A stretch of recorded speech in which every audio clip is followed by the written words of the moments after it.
Hello guys, you can see this device you see here. I'll be using it to charge this as a charger for the foliage generator. We're drawing 5 point something amp, but now the amp is going lower and lower. I see this is a multimeter here, a charge controller, solar, battery, and blah blah blah. I don't care.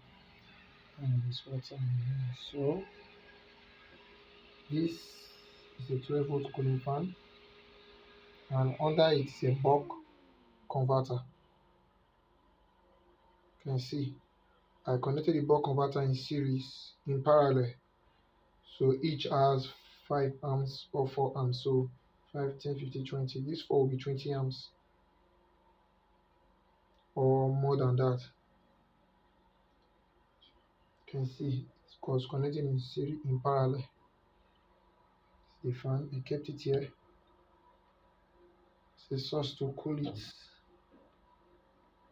if it gets hot. You can see I can connect it back here.